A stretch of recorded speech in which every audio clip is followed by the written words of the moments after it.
Welcome back, everybody. This is The Rebellion you're listening to. Thank you for joining us. My name is Banks. Across from me, I have Shane, and we are doing another episode of Original Documents featuring the Federalist Papers number...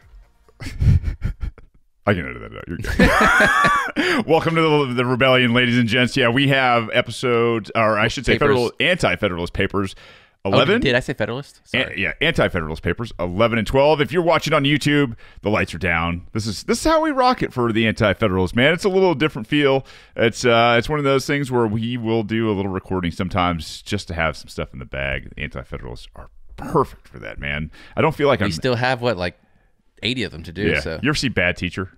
Yes. With what's her face? I don't. Jennifer Aniston. No, no, definitely not Jennifer. Olivia Wilde. No, still not. Boy, we are really good at this pop culture stuff. At any rate, her. Where she just totally. where she just rolls into class, throws on videos. Is she the one who did like Hallie Meets Polly or something like that? Some movie. No, that was Jennifer Aniston. You're way off. Cameron Diaz. Cameron Diaz. Yeah. That's what I was talking about. Cameron Diaz, she's a teacher, terrible teacher. She just rolls into class and throws on some nonsense like movie for her students. I feel like when we're absent for a week, sometimes we have to have these things in the bag. I feel like this is a very responsible way. Heck, if Cameron Diaz and Bad Teacher would have put up Anti-Federalists, I think everybody would have been smarter for it anyway, right? So... I still contend that if students just watch South Park as their curriculum, they would learn more than they currently learn today about civics and politics and the world and how it works. Yeah, maybe the guys at South Park need to get busy on Anti-Federalist comic. Oh, that would be fantastic, wouldn't it? Maybe the people who wrote the Hamilton show could do an Anti-Federalist one. Yeah, I also have a Monday night brewing company. It's Meredith just went to the store and picked these up, and she said, "I thought you might enjoy this." The Han Barolos. It's called the Han Barolo. It's a pale ale. Haven't. What do you think so far? You've already popped it. It's not bad. It's very IPA-ish already. A little bitter, hazy, crushable, chewy. Are those your words or the words you read? They're off the can. You like that old Monday Night Brewing? There's more where that came from. It's not bad. Yeah, we're going to be picking up some, hopefully, beer sponsors here in the very near future. That would be cool. That would be cool. It is. It's good beer. It's not bad. I hear Reformation is into politics. Mm-hmm. So. Any of you. I'd love to have them on and taste more of their yummy beers. I'd love to know the background between Scofflaw, which is based here in Atlanta. Yeah. Because, just it speaks to me. Scofflaw. But anyways, you want to start with number 11? Yeah, the proper place to start. We don't go out of order. That would kill both of our OCD, I imagine. I want to go out of order. So I'm starting with number 11. This is Anti-Federalist Paper 11. Unrestricted power over commerce should not be given the national government. Boy, how timely. I mean, after the Blake Ashby interview, right? The whole commerce talk and everything else. These guys are going to make the case for us. So this guy's name, or his pen name, I guess, is Agrippa, which is why I chose 11 over 12, because I was like, Agrippa? What does Agrippa mean? For those of you guys out there. Get Agrippa! So I think there's 3 different types of love described in Latin. And Agrippa is I want to say, it's Philadelphia, I think, is like kind of the brotherly love. I think Agrippa is the, like the father and the son type love, not like between like the Holy Spirit, between God and man. And I'm trying to remember the one that is kind of reserved for like the husband and wife, that is a little bit different, but interesting. I did not know that. Yeah. So Agrippa being the third and most different of those types of love. Yes, this is part of a series that was published in the Massachusetts Gazette on November 23rd, 1787, 200 full years before I was born. Huh. Interesting. It has been proved... Man, I'm going to start over. It has been proved by indisputable evidence that power is not the grand principle of union among the parts of a very extensive empire, and that when this principle is pushed beyond the degree necessary for rendering justice between man and man, it debases the character of individuals and renders them less secure in their persons and property. Civil liberty consists in the consciousness of that security and is best guarded by political liberty, which is the share that every citizen has in the government. Accordingly, all other accounts agree that in those empires which are commonly called despotic, and which comprehend by far the greatest part of the world, the government is most fluctuating and property least secure. In those countries, insults are borne by the sovereign, which, if offered to one of our governors, would fill us with horror, and we should think the government dissolving. My favorite part about this is that it plainly says something that I put way too many fancy words around, which is that when you take too much control over what individuals know to do voluntarily, it debases the character of individuals. Yeah. Like it takes away from something that they rightfully should own, and that they get pride. And well, not that pride is the best thing, but they get enjoyment and fulfillment from doing. Yeah, doing good works because you're told to do good works, right? Like that's like, and you have a gun pointed at you. Yeah, it's like there's nothing you could do good because you're already told how to do it.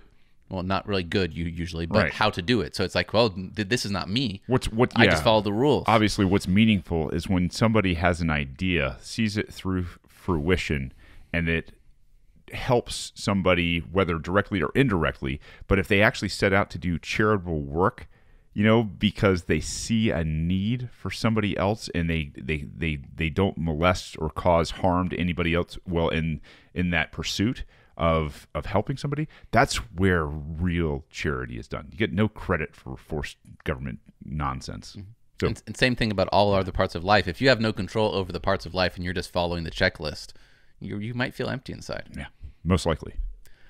The common conclusion for this reasoning is an exceedingly unfair one, that we must then separate and form distinct confederacies. This would be true if there was no principle to substitute in room for power. Fortunately, there is one. This is commerce. All the states have local advantages and, in a considerable degree, separate interests.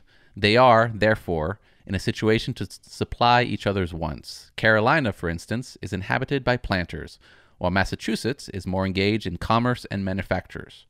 Congress has the power of deciding their differences.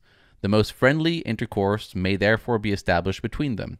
A diversity of produce once an interest produce commerce, and commerce, where there is a common, equal, and moderate authority to preside, produces friendship. I messed that one up a little bit, but this is basically where tanks don't cross borders. Where services and people cross borders. Tanks don't. Tanks and armies do not. I got it backwards. Yeah. Yep. It's like, yeah, if you have different people who want different things and they have to cooperate with each other in order to get them, mm-hmm. Probably going to have a friendship after that. I like that they even go as far as to talk about friendship. Yeah, because if you want more of those things, like, hey, peanuts and peaches and lumber and things like that from people that grow those type of things and harvest those type of things, and you're doing, other things like manufacturing ships with some of that kind of stuff. Man, if your business rests on pine from the south for producing ships, because let's face it, trees don't grow in the north like they grow in the south just because of the seasons. Mm-hmm. Like, those relationships need to be real healthy for you. I think Scott Horton talks about this a lot. He's like, in this world where we're taught that like Muslims and Christians can't get along and so forth, like people jump into Ubers and taxis all the time of the opposing religion and get along just fine. Do you know what I love that is not often found here? I love baklava. Right? That's a very Mediterranean and Middle Eastern thing. It's actually the first time I ever had something like that. For that reason alone, hey man, let's keep this real friendly, because I need some more baklava, man. Right? Like, just keep bringing it in here. The same principle applies to the connection with the new settlers in the West. Many supplies they want, for which they must look to the older settlements, and the greatness of their crops enables them to make payments. Here, then, we have a bond of union which applies to all parts of the empire and would continue to operate if the empire comprehended all of America. We are now, in the strictest sense of the terms, a federal republic. Each part has within its own limits the sovereignty over its citizens, while some of the general concerns are committed to Congress. The complaints of the deficiency of the congressional powers are confined to 2 articles. They are not able to raise revenue by taxation, and they have not a complete regulation of the intercourse between us and foreigners.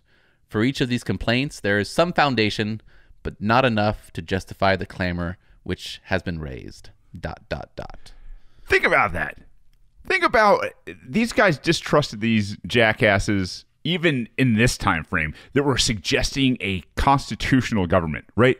Like we would jump at the idea. Oh, cool, we get to go back to a constitutional government. We would jump at that idea right now. Well, basically, so as much as they call it a confederacy and words have meaning, they had a form of constitution, just very limited, and they wanted a new one which was less limited because they had all these concerns. Yeah. They're really they make it easier for the other side to respond because but I like the fairness that they're giving here. Like, yeah, there's some concerns, but just not enough to go all the way they want to go. Yeah, and the thing is, they call out here they're not able to raise a revenue by taxation. I think that is. Yeah, I think you heard my so telling. Obviously, the parchment barrier didn't stop them because people have been, I guess, indoctrinated by their government for long enough to forget their history and are ignorant to it. But yeah, these guys scoffed at the idea, did not trust this federal government at all in terms of not only taxation, but commerce between people. There's no need for it.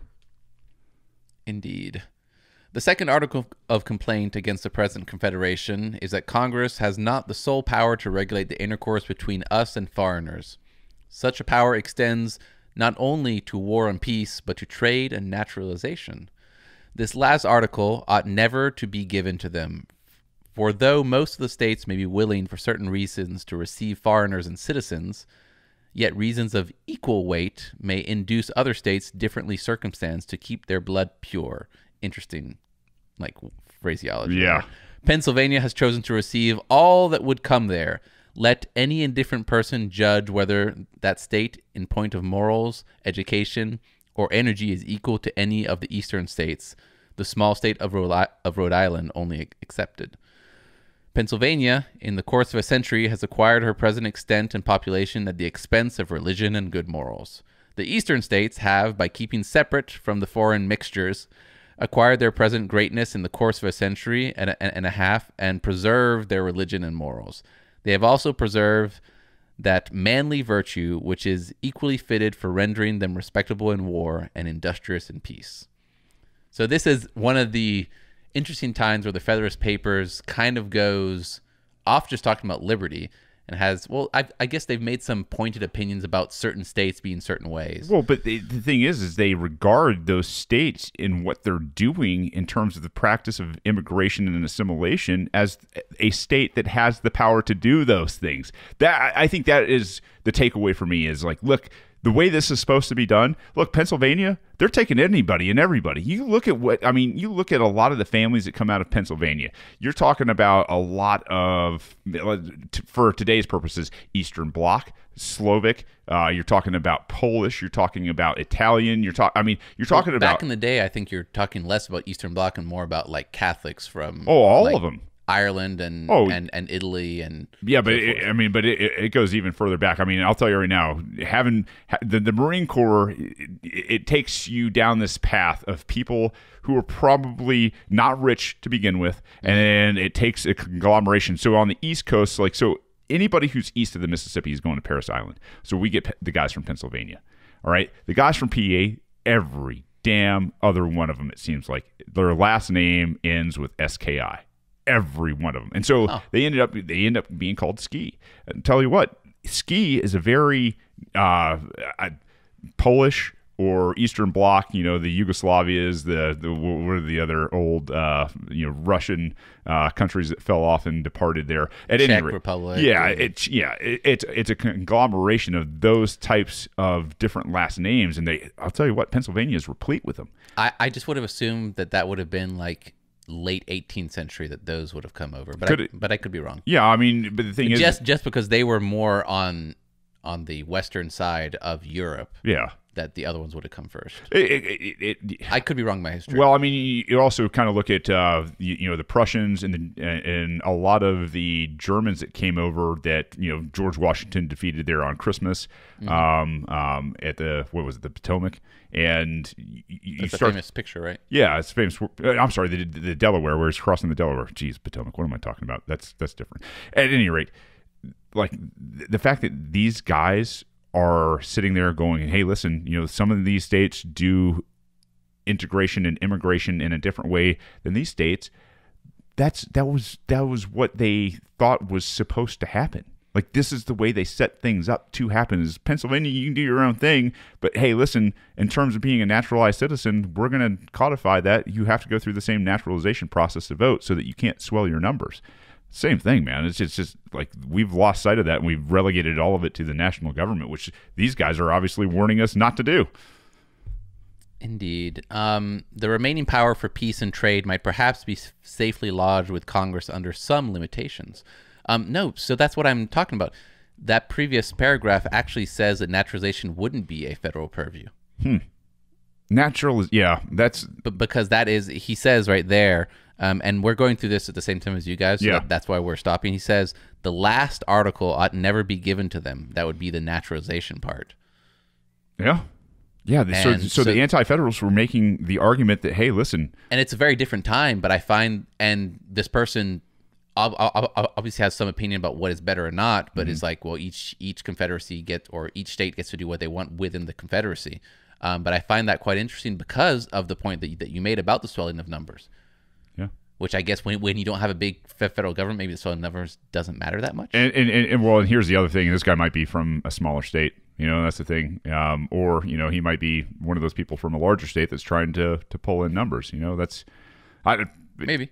He could have a slight prejudice of one sort or the other. Yeah, bias of this. I'm hoping it's just because the federal government would be so powerless that big numbers wouldn't matter because you wouldn't care about the federal government in the first place. Sure. I like that. I like the idea. So the remaining power for peace and trade might perhaps be safely lodged with Congress under some limitations. 3 restrictions appear to me to be essentially necessary to preserve the equality of rights to the states, which it is the object of the state governments to secure to each citizen. First, it ought not to be in the power of the Congress, either by treaty or otherwise, to alienate part of any state without the consent of the legislator. Seems logical. Yep. Second, they ought not be able, by treaty or by law, to give any legal preference to one part above another. Again, pretty like leveling playing field. Third, they ought to be restrained from creating any monopolies. Boy, the government creating monopolies, that's a dangerous thing even back in the 1700s, for God's sakes.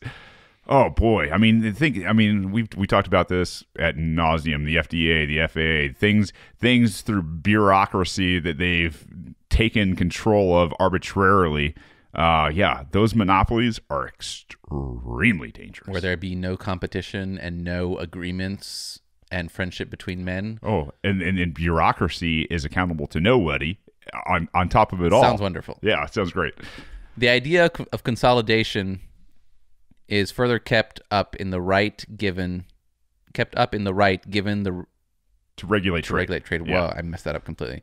Though this power, under certain limitations, would be a proper one for the Department of Congress, it is in this system carried much too far and much farther than is necessary.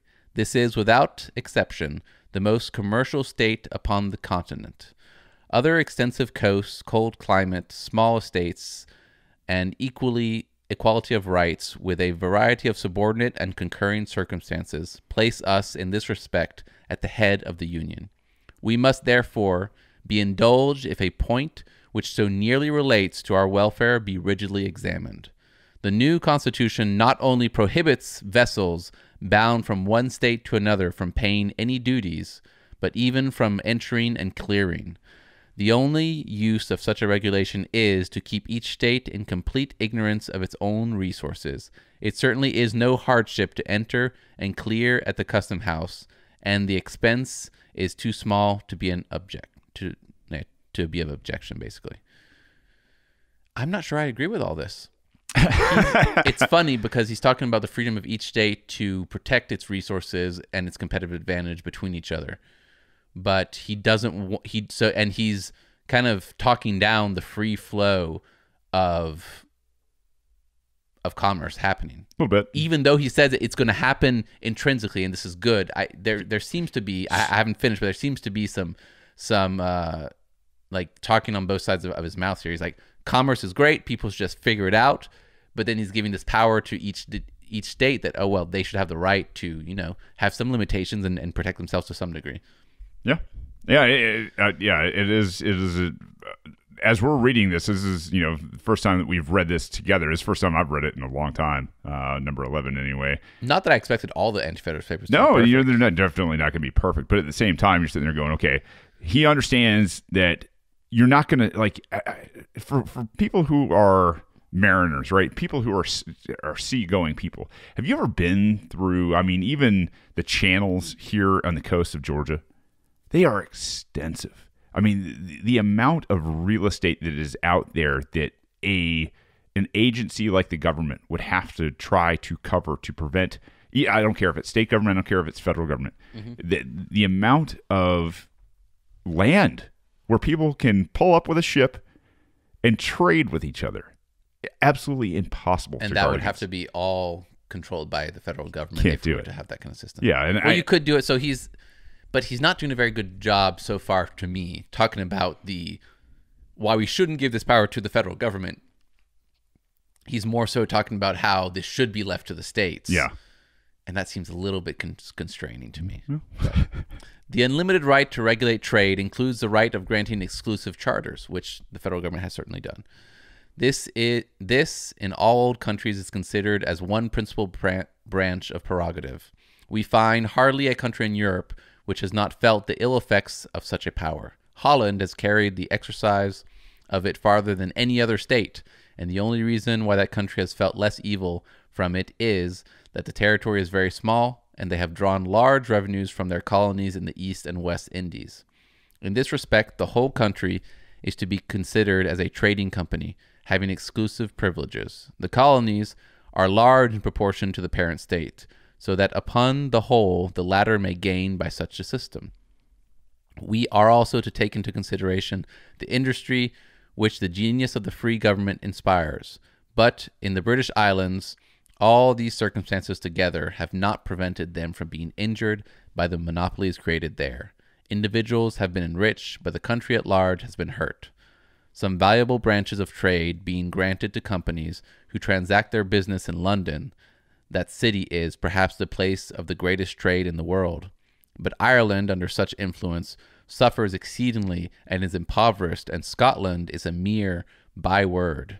Bristol, the second city in England, ranks not much above this town, Boston, in population. These things must be accounted for by the incorporation of trading companies, and if they are felt so severely in countries of small extent, they will operate with tenfold severity upon us, who inhabit an immense tract, and living towards one extreme of the extensive empire, shall feel the evil without retaining the influence in government, which may enable us to procure redress.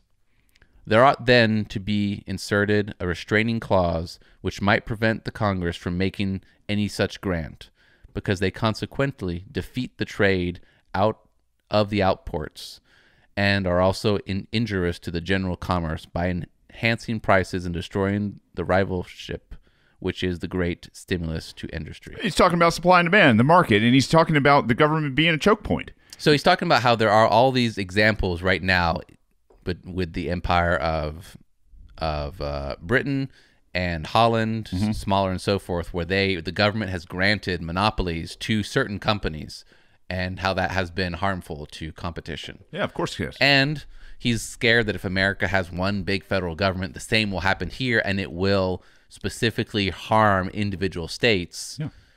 Not only that, but it'll harm what he calls, what did he say, the rivalship, the genius of the rivalship, which is which is stimulus to industry. Yeah, the So- great stimulus. So that's what he's getting down to is the nuanced trade, the relationships that flow freely between people who aren't afraid of each other, where government has no hold on their barter. That idea, I think that he's finally made very eloquently, I might even suggest, is that whenever the government's picking the winners and losers in terms of trade and industry and those things, the human condition suffers. Everybody suffers, because now you've got a choke point as to what can and what can't leave your ports. That's a problem. That is a giant problem. We experience it now, and I'll tell you who it really experiences it: people who we level sanctions on. These acts of wars, like people like Iran and things like that. Man, those people over there are suffering because we are controlling what goes in and out of their ports. It's crazy.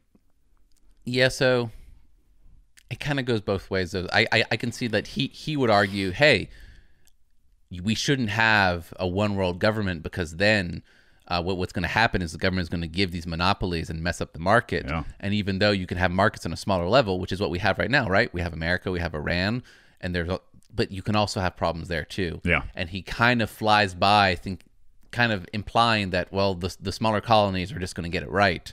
When I'm like, well, actually, the whole system seems that might be better. But in our current state, at least within the United States, I think commerce is better than if we had 50 different states, because that's what we've gotten used to now. But you're right in that we actually mess up the world economy with all the tariffs and so forth. I mean, we've talked about tariffs Sure. a million times. So maybe we aren't better. Let's just say with 50 states, right? 50 states confederated in terms of not a centralized government that agree through human interaction that this is the way we should be trading, right? But that's not what he wants within the Confederacy, because he's argued that the Confederacy should be able to protect themselves and to be able to have like custom stops and so forth. I think it's just because maybe he's not used to or he doesn't have in mind the idea that it could be more expansive. Yeah. But it's definitely interesting, because I can also understand his argument that these smaller states will have control over less, and they'll have to want to trade with other people to get what they want. But you still got this kind of government control that makes me icky. That makes me feel icky. But you're right that we have a bunch of government control right now. Just within the United States, we feel somewhat free in commerce. Oh boy, we shouldn't. I don't. I sure don't. There's some kind of free flow. Oh boy. Where the government is going to have a very hard time stopping you from selling something you make in Georgia to right. They can't. to Washington. They can't actually do it.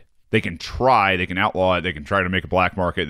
But they can shut down and that's a good thing. That's better than what we could have. But they can also shut down 73% of the world the world supply of pistachios in Iran. Yeah, and that's a bad thing. So terrible. It's all bad. Okay. Yeah, I don't disagree with that at all. Last paragraph. There cannot be a doubt that while the trade of this continent remains free, the activity of our countrymen will secure their full share.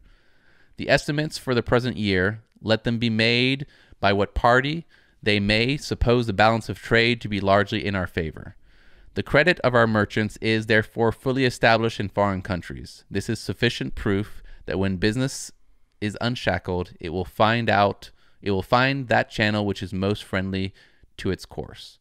We ought therefore be exceedingly cautious about diverting or restraining it. Every day produces fresh proofs the people, under the immediate pressure of difficulties, do not at first glance discover the proper relief. The last year, a desire to get rid of embarrassments induced many honest people to agree to a tender act, and many others of a different description to obstruct the courts of justice.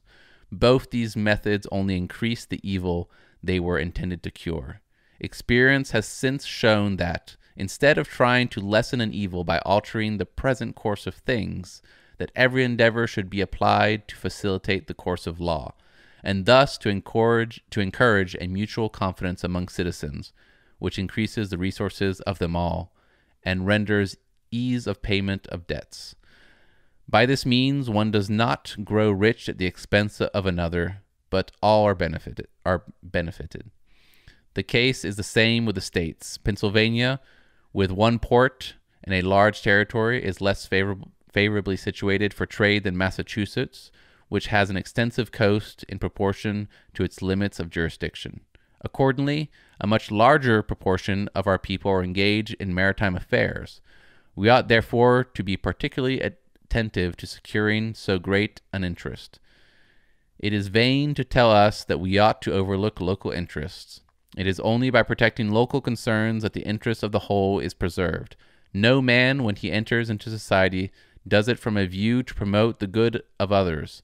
He does it for his own good. All men, having the same view, are bound equally to promote the welfare of the whole. To recur, then, to such a principle as the local interest must be disregarded. If requiring one man to do more than another, and is subverting the foundation of a free government, the Philadelphians would be shocked with the proposition to place the seat of general government and the unlimited right to regulate trade in Massachusetts. There can be no greater reason for our surrendering the preference to them. Such sacrifices, however, we may delude ourselves with the form of words, always originate in folly and not in generosity. I don't know, man. I'm perplexed by his whole. I don't know that Agrippa here, who I actually found out was part of what would the Caesar, I think is let's see, Agrippa and Aguape, I think is different. Yeah, Marcus Agrippa was a Roman consul, statesman generally, and then an architect, so different kind of guy. Anyway, yeah, I don't know that I agree with this guy on this, and this might be one of the first times that I'm going to sit there and say, hey, listen, like the state, getting together and protecting the, industries, right? Like, I don't, especially a maritime industry. What are you going to do? You're going to send people out in force to shoot people who are fishing in waters that nobody lives on? That's the kind of thing that I picture when I hear and read this is, oh yeah, we're going to secure our local interests. Well, I mean, if you're going to secure your local interest in terms of you're not going to let your markets compete openly with other markets out there and other competitors, what you're doing is now inserting the force of government, which is never a great thing. Well, so I think it's funny because I was more inclined to disagree with him, and I still do. But as he made his points, I at least understood where he's coming from. And it seems to be that where he's coming from is he's used to all these despotic big empires, right? We're talking about the British Empire, the Dutch and so forth. Dutch were huge too back then. I said the Empire of Holland instead of just saying the Dutch. Still one of the richest countries in Europe because they trade. Them being used to the government controlling all industry and granting rights to one company or another to be the one who does that trade. And while I don't think his solution is great, he seems to be of the mind frame of, hey, at the local level, we'll be able to protect ourselves. And he's doing what Blake Ashby did, kind of just assuming that they'll do a good job at this or an okay enough job at this. And then with that protected, all the other people who are also protecting themselves against the big bad authoritarians, and I don't mean to be dismissive of him because there are big bad authoritarians, but all the other people who have protected themselves between ourselves, these people who have protected ourselves will be able to trade and will have to trade between each other, so it's going to work. I think he makes the mistake of thinking that it's going to be well protected at that level.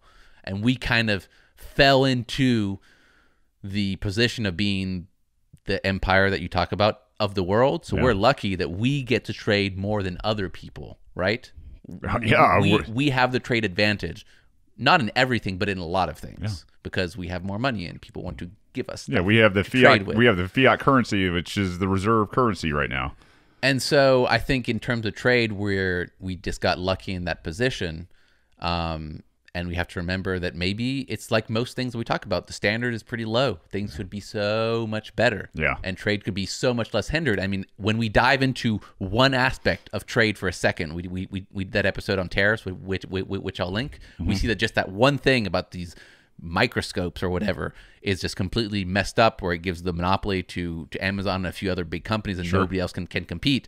I mean, our standard might be even lower than we realize, and trade might be hindered to such a degree that we're just used to thinking that this is good and this actually sucks. Maybe everything we buy is just overpriced crap. Maybe. So I'm trying to understand where it's coming from, even though I don't think it's the best solution. I think I'm gonna have to go back and reread this guy and maybe do a little research and history on Anti-Federalist paper number 11, because I think, boy, I think he misses the boat, man. This idea of protection and trade and resources and everything else, man. I think it misses the boat in terms of freedom altogether. Yeah, it's it might be good to read the Federalist Papers. This is a corresponding for Federalist Papers is the utility of the Union in respect to commercial relations and the Navy. Yeah. I might go read that and see what it says. Definitely worth it.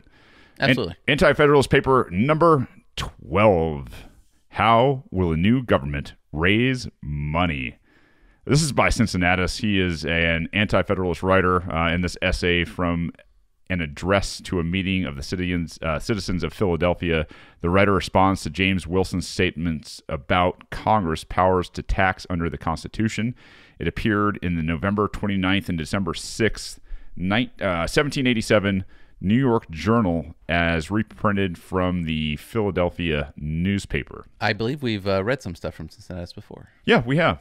Cincinnatus is, boy, he's in the very beginning, and I don't remember exactly which one's off the top of my head, but yeah, he's definitely in I want to say at least the first five, and maybe this might be the second or third time we've read him. But without further ado, on the subject of taxation and which powers are to be given so largely by the new Constitution, you, James Wilson of Pennsylvania, lull our fears of abuse by venturing to predict, quote, that the great revenue of the United States must and always will be raised by impost, end quote. And you elevate our hopes by holding out, quote, the reviving and supporting of the national credit, end quote. If you have any other plans for this than by raising money upon the people to pay the interest of the national debt, your ingenuity will deserve our thanks. Supposing, however, that raising money is necessary to payment of the interest, and such a payment is requisite to the support of the credit of the Union, let us see how much will be necessary for that end, and how far the impost will supply what we want. Ariges, I'm going to have to look this up. The ariges of the French. It's the debt. It's another word for debt, but I forget how to pronounce it. Let's do a quick Google search. Why not? Because arrearages. I think arrearages? Yeah, it's like arrearages, yeah. Arrearages, an amount of money that is owed and should have been paid earlier. Okay, so we're talking about debt. It's because in French the word arrière means what's behind you. Thank you very much for that international diction. The debt of the French and the Spanish interest amount now to 1.5 billion. Million. $1.5 million. Which was probably a geez. Yeah, when you're talking real silver and coin, man, that's a ton of money. 1.5 million interest and installments of due for 1788 to 850,277 support of the government and its department for 1788 500,000 arrears and anticipations of 1787 nearly 300,000 interest of domestic debt 500,000 total. Okay, so that's like an accounting. So part of it is for support of government, part of it is for the departments, part of it is arrears and more debt, and part of it is interest. So basically what they're talking about is 1788 and 1787, the total interest of the domestic debt is over $4.5 million. So $4,650,277. So he basically what he's doing is coming in here and kind of laying out what other nations do in terms of spending and debt and servicing that debt. The new Congress then, supposing it to get into operation towards October of 1788, will have to provide for this sum and for the additional sum of $3 million at least for the ensuing year, which together will make the sum of $7,650,277. So I guess actually I need to go back. Our arrears, our debt to the French and the Spanish is what he's talking about. This is This is for the new government to commence and take place and be operational to start actually servicing not only the deficit but also the debt. Well, so what was the current debt incurred for? For the revolution? For the revolution. Okay. Yeah. So the new Congress then, supposing it, I already read that. Now let us see how the imposts will answer this. Congress have furnished us with the estimate of the produce of the whole imports of America at 5%, and that is $800,000. There will remain to provide for, by other taxes, $6,850,227. So we're already getting to this point where you could take, this is the whole argument against more taxation to pay off the debt and everything that you'll get from a lot of liberals that are out there. You could tax everything, anything and everything. You still couldn't run the government for more than half a year. It's insanity. You're not going to tax your way out of this. Well, here they're starting at the beginning. So, like, hey, you said 5% was going to be what we're going to take, but apparently you're going to need more. Yeah. Like, explain the more. Explain where is this coming from, people? Because we know where it's going to come from. It's going to come from us. It's going to come from the people.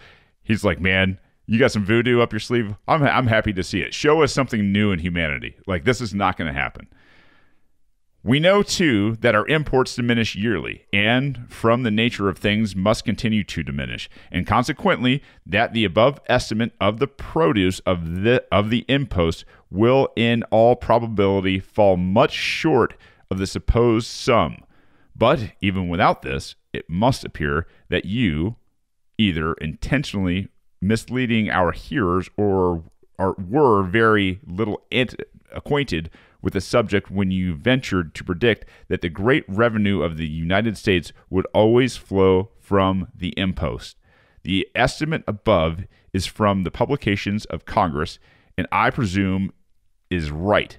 But the sum stated necessary to be raised by the new government in order to answer the expectations they have raised is not all. The state debts independent of what each owes to the United States amount in about $30 million. The annual interest of this is $1 million.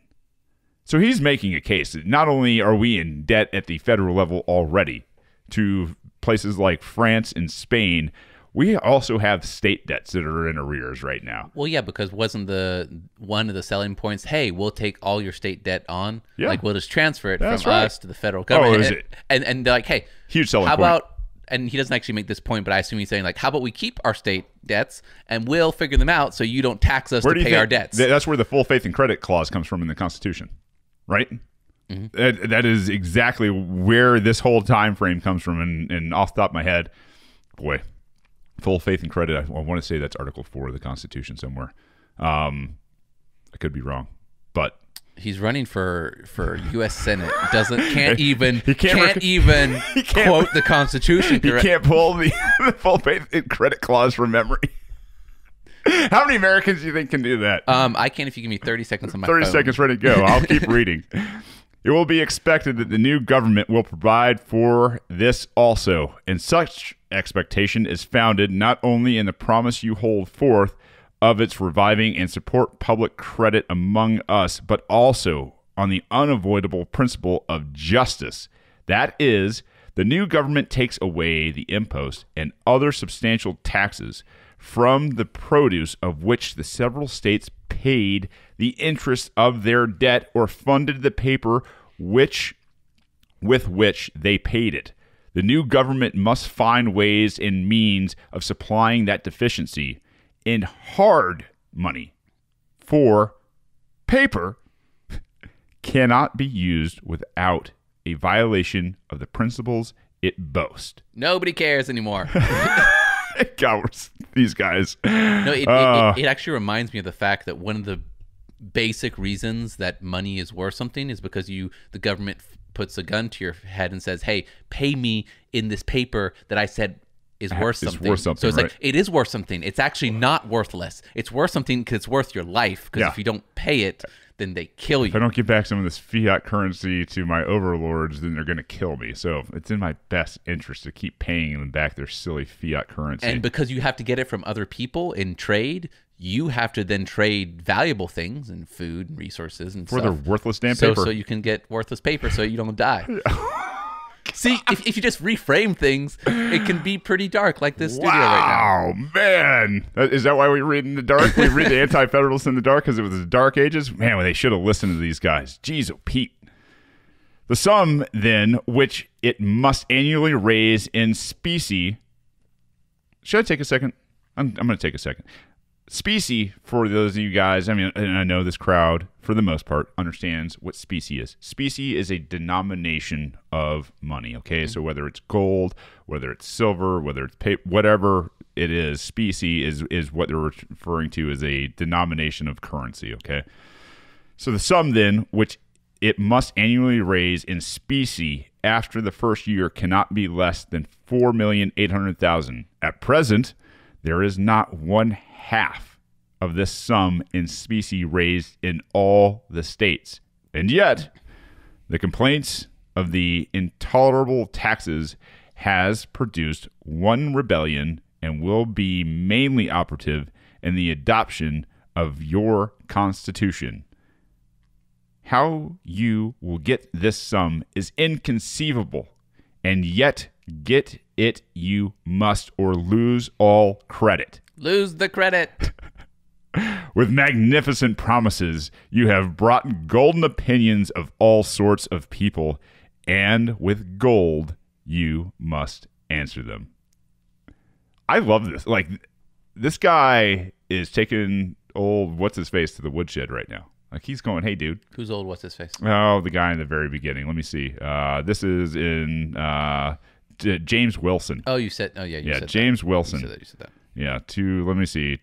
All right, here we are. To satisfy our fellow citizens more fully on the subject of the revenue that is to be raised upon them in order to give enormous fortunes to the jobbers in public securities, I shall lay before them a proposition to Congress from Mr. Robert Morris, when Superintendent of Finance.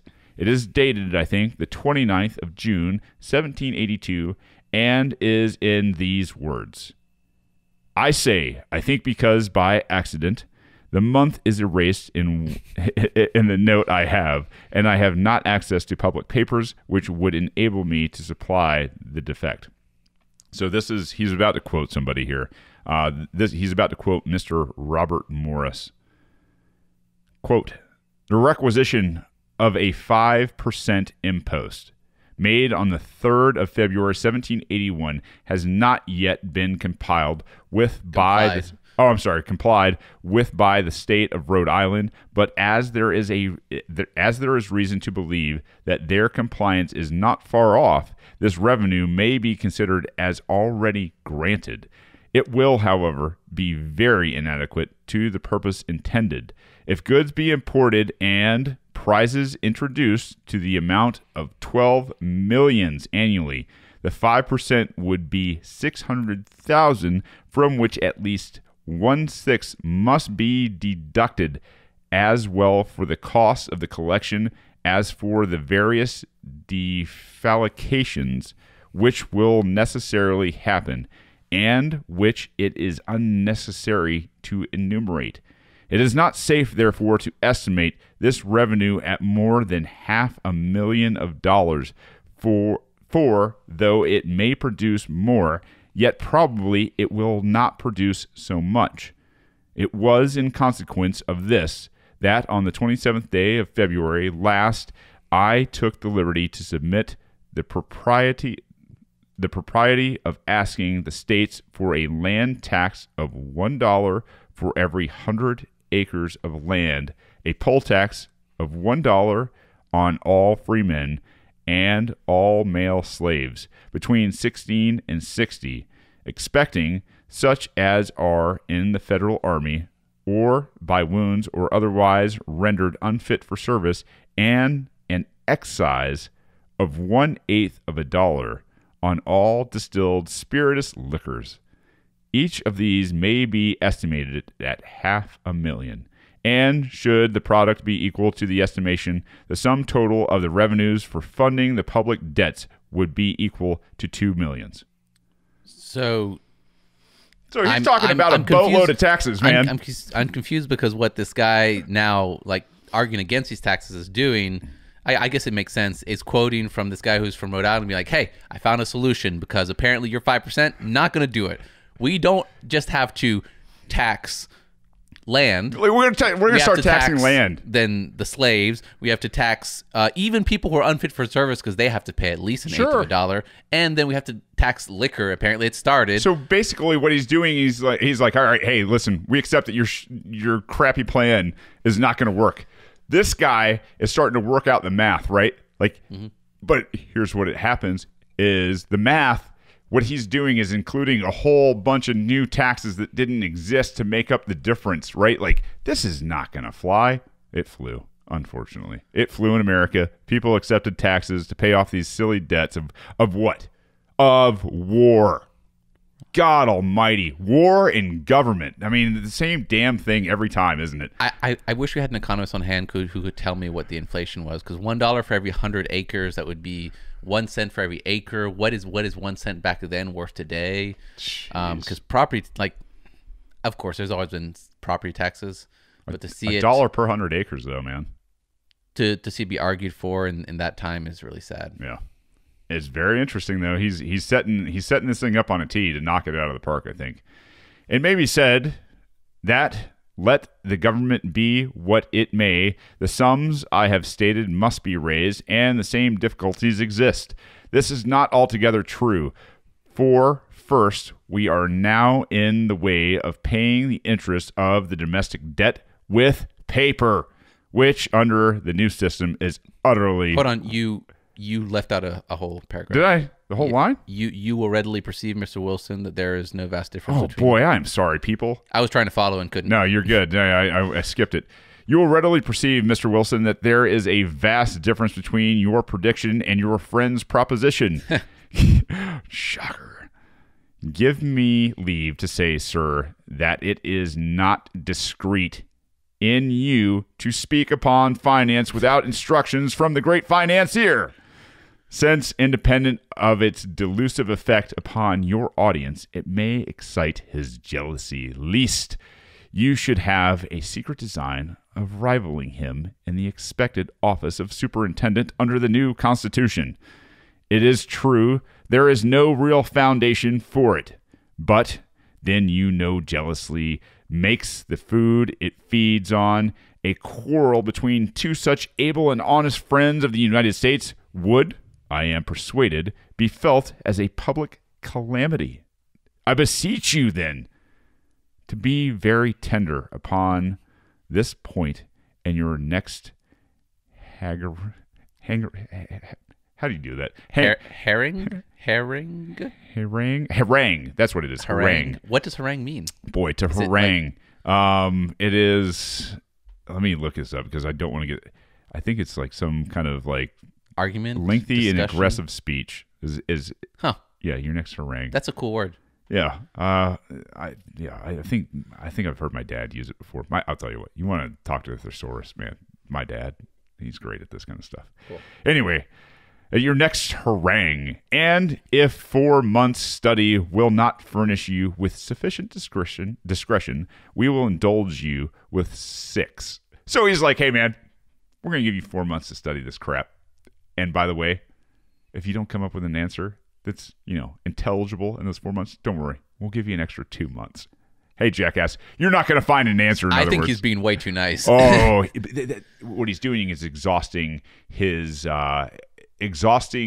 the possibility that he is being what's the word I'm looking for? That he's trying to shut him down. Yeah. He's like, I'm giving you every... No, it's not a bad strategy. I think it's a great strategy. In certain circumstances, like, hey, here's all the opportunities. I keep on giving you all the opportunities, Show dude. me Come where on. I'm wrong, man. Show me the money. I love it. I love this. All right, so... Reference.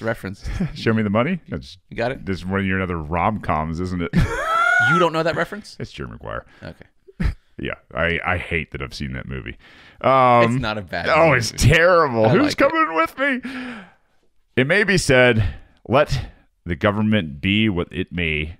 The sums I have stated must be raised, and the same difficulties exist. This is not altogether true, for first, we are now in the way paying the interest of the domestic debt with paper, which under the new system is utterly reprobated. This makes a difference between the specie to be raised of $1.8 million per annum. If the new government raises this sum in specie on the people, it will certainly support public credit, but it will overwhelm the people. It will give immense fortunes to the speculators.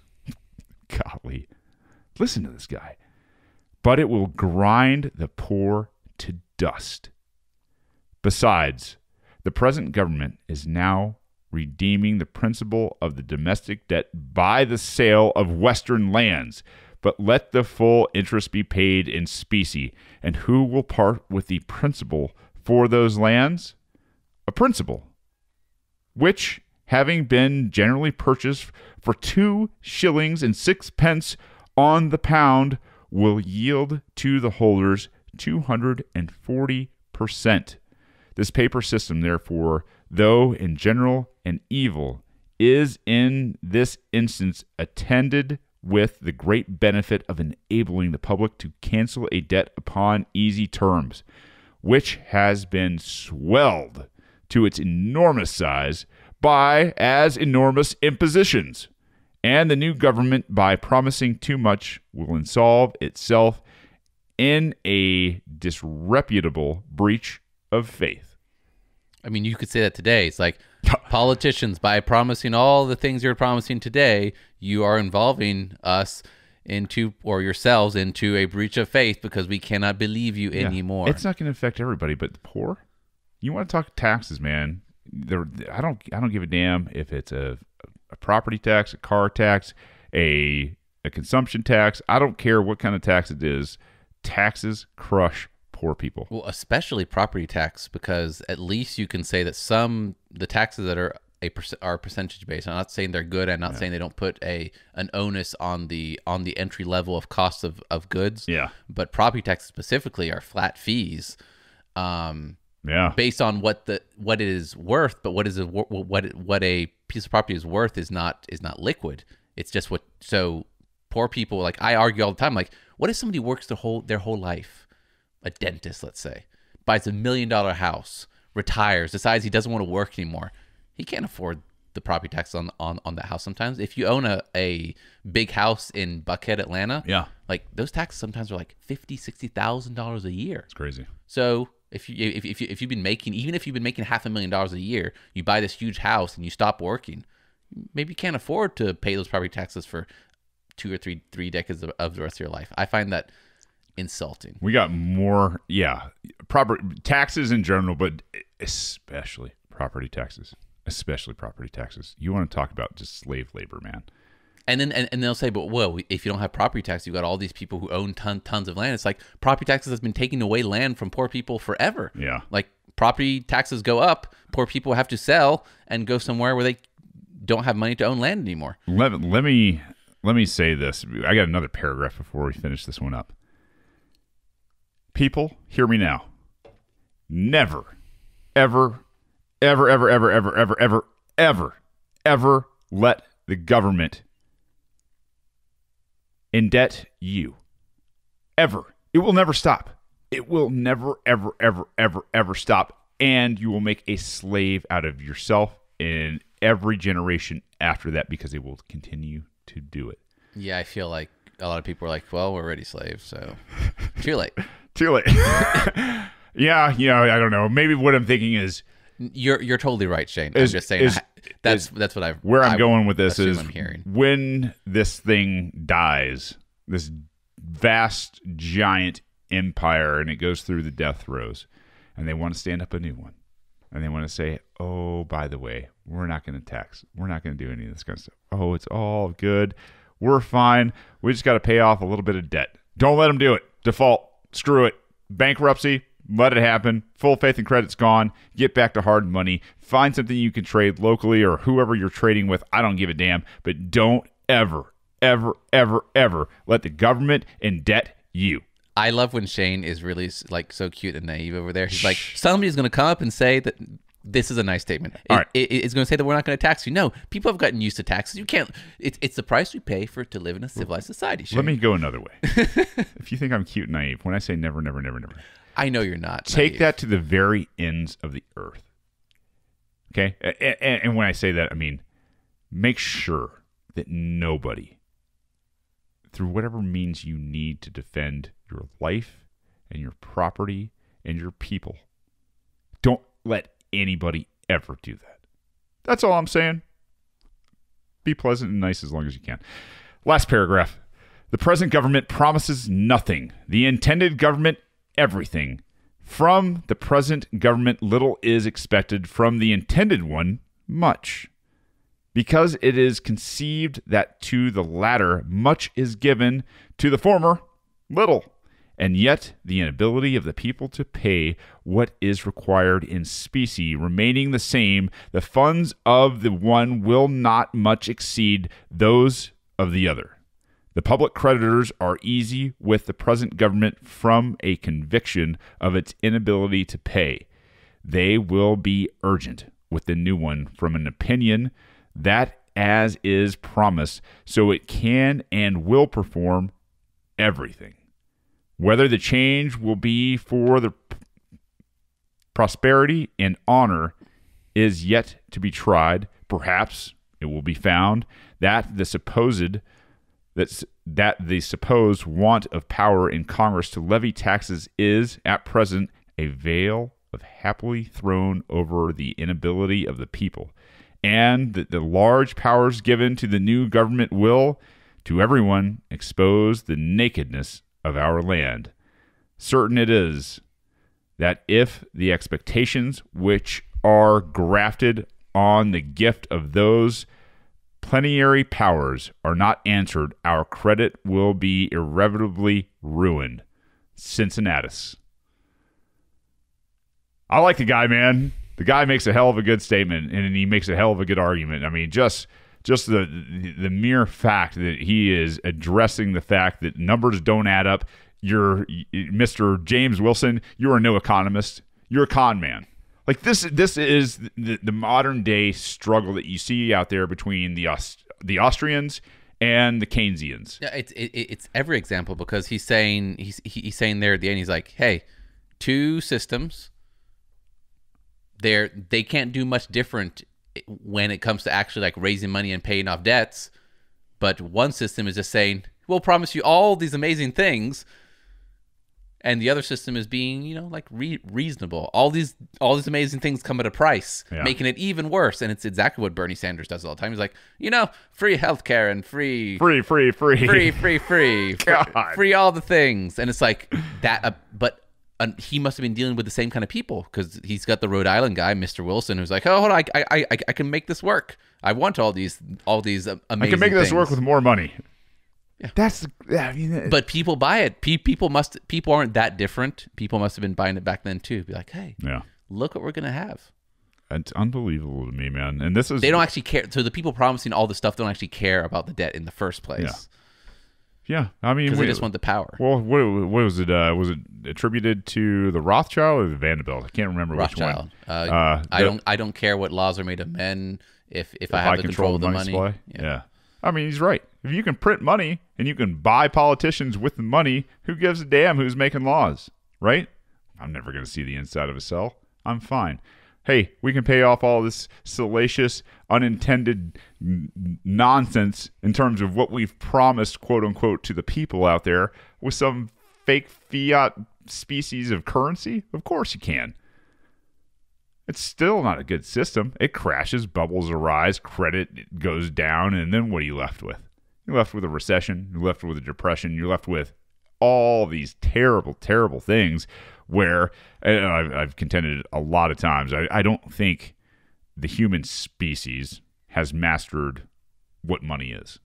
They definitely, like, whether it's bimetallism or a single metal that's traded, or going into things like paper, like, I don't think the human species has mastered the understanding of trade and money, because what happens is, as soon as as soon as you introduce a third party into trade, that's what manipulates it. It's what messes it up. It is one of those things where if a coastal region wants to trade shells for some lumber, then that happens. And I think I made a quote long ago, like, this is not a government problem, right? This is a problem that the market solves at the speed of trade, right? When you want something, I remember that quote. Yeah, when you want something, you can find a way to trade.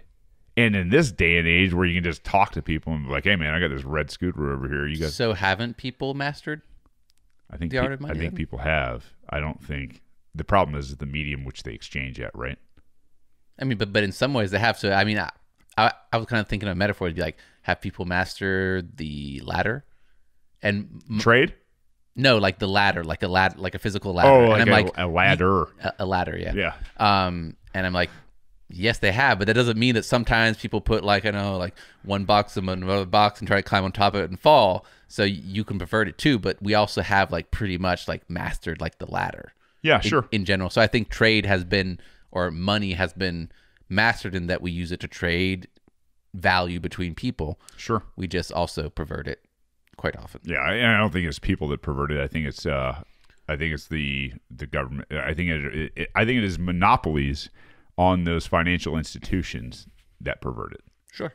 Because you and me, man, I can sit there and go, I'm willing to give this up for something I perceive, that's more worthy. Anyway, I do it all the time. Moral of the story: government sucks as usual, and these guys. I'll tell you what, Cincinnati. I think he makes a solid case in number 12 here. Don't let the government incur debt on your behalf, because what it's going to do is say, oh, no, guys, we got this. We just need more money from you, right? Like, duh. And then it never goes away. If you've enjoyed this, you can go check out the other Anti-Federalist papers. All 10 of them. In the original documents series. I will link them in the show notes. You can also just search original documents or Anti-Federalist papers. The Rebellion. Or whatever number you want. You can find it. And if you've liked that, you can also tell us. You can leave a review on any podcast app you use, specifically the Apple Sphere there. We have about 104, 105. We want 4 digits. 4 digits, people. You know what else we would really, really love to have? If you're loaded, we need some money. Like, hey, man, we need money, and we're taking on advertisers now. We have not actively gone out and pursued them yet. We've done some quasi advertisements. You did one for that car place that helped you. I did one for the backpacks I think it was just being a good human. It's like, hey man, these guys are good humans. Go help them out, because they're trying to eke out an existence as well. But yeah, patreon.com/rebellionpod. You can support the show. For as low as $3 a month. You start getting stickers? At $9 a month, you start getting stickers.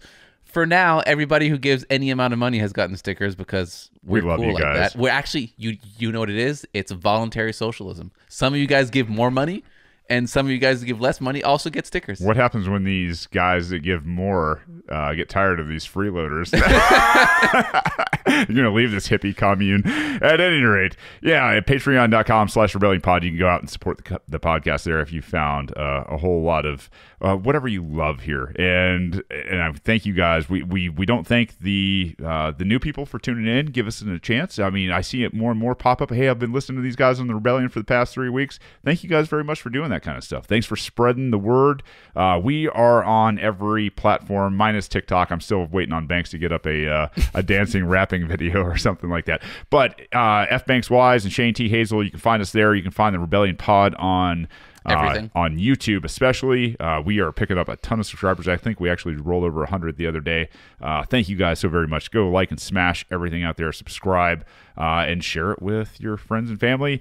And I think I would be remiss. Let me pull this up real quick. You guys are going to start seeing, let's see, hold on 2 seconds while I pull this, and I apologize. I am not prepared, but I don't want to get out of the show. I don't even know what Shane's talking about. I'm excited. Talking about this just for half a second. I'm going to leave. Ooh, I know what you're going to talk about. Yeah, 2 seconds. Let me find. There it is. Clips? Yeah, clips. Ha, I'm so smart. Sarah, if you're out there, thank you so much. Sarah has gone out of her way. She said, hey, you guys, I mean, obviously she's a great part of our audience, but she said, hey, clips would do really good. And Banks and I say, yeah, clips would do really good all the time. We don't have time to do this kind of stuff. And we asked you guys out there, hey, if you got time and you want to start making clips of the show that you think are interesting and informing and will reach more and more people out there, go ahead and do it, because you're the audience. You're the market, man. We're going to react to you guys. If you guys find something interesting, we're going to post it. Last week was crazy for me. I was out at SHOT Show, and well, I don't know, last week, whenever this airs. But at any rate, I was real busy last week, and I have not even had a chance to go through all of them. I did have a chance to go through a couple of them. Unbelievable. Thank you so much, Sarah, for doing that. We will get those up and out. You guys can share those as well. But this has been The Rebellion, your place for peace, liberty, free markets. We can't thank all of you guys enough for everything you're doing to make this happen and to spread this message of liberty. Man, just unbelievable people. Thank you so, so much. But as we always say, we love you. We need you. Peace.